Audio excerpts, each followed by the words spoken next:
I was lucky enough to be taken to the theatre when I was a kid, and I was also taken to symphony concerts. I had terrific drama teachers at school, English teachers at school, so it was very much part of my childhood. And I emerged from my childhood into university knowing that the theatre was my great enthusiasm.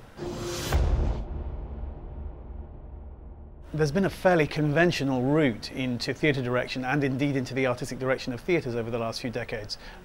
You start to do it at university, you discover that you like doing it at university, you then serve an apprenticeship when you've left university. There's not very much formal training available for theatre directors, but there are fantastic apprenticeships available. You assist directors who already know their way around. You do what you can, you get out into small theatres, into regional theatres. You work with people who have the bad luck to be around you when you're making mistakes and learning why you're making mistakes, and you try to get better. I would unequivocally say that it is not necessary to go to university.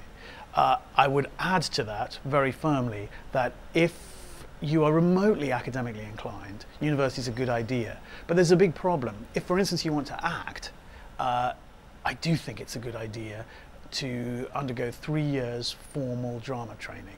There are lots of ways of getting into the theatre. I know lots of people who are phenomenal actors, phenomenal directors, and particularly phenomenal writers who have no university background whatsoever. The biggest thing you need is experience. You can get experience from the ground up in the theatre by starting the most traditional route of all, which is by sweeping stages, getting dog's body jobs.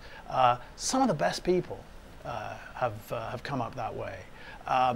Of the great established generation of playwrights, some went to university, some, like Tom Stoppard and Harold Pinter, who only died recently, didn't. Do you know, Shakespeare didn't go to university. He did okay. The only way to get on in the performing arts is to work your way up from the bottom. And there's a brutal truth about the performing arts, which is that the jobs are really hard to come by, and that the only people who get them are the people who are absolutely determined to hang on in there. For the jobs that require talent, if you don't have the talent, ultimately you're not going to get the jobs. If you do have the talent, if you want to be an actor, if you want to be a musician, if you have the talent, you will absolutely make it, because talent is gold.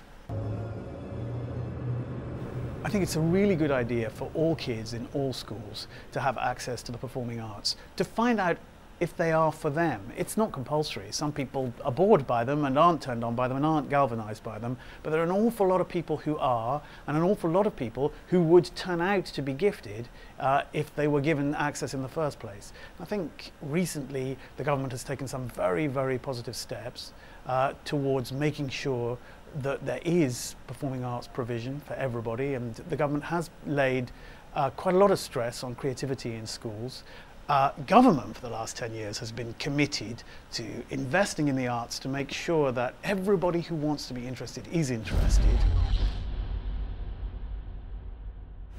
There isn't a theatre, an orchestra, a dance company, a museum in the country that isn't totally committed to being as available as possible all of the time. This theatre is on the road at least 28 weeks of the year. We have productions in schools all of the time. It's something that is simply part of our DNA. There is nothing inaccessible about the arts. One of the many, many activities that we're involved in to make sure that everybody who wants to see what we do can come and see what we do is we are going to start live broadcast in cinemas of several of our productions. Maybe it will work, maybe it won't, I have no idea. But what I do know is that there is nothing inaccessible about the performing arts. The accessibility nut was cracked quite a long time ago. We are world leaders because we have the talent and we have the tradition, and there's nothing that's going to, the recession isn't going to be a problem. Traditionally, performing arts, entertainment have done extraordinarily well in recession. We provide something that is very high quality, and we provide it, for the most part, cheap, so we'll do okay.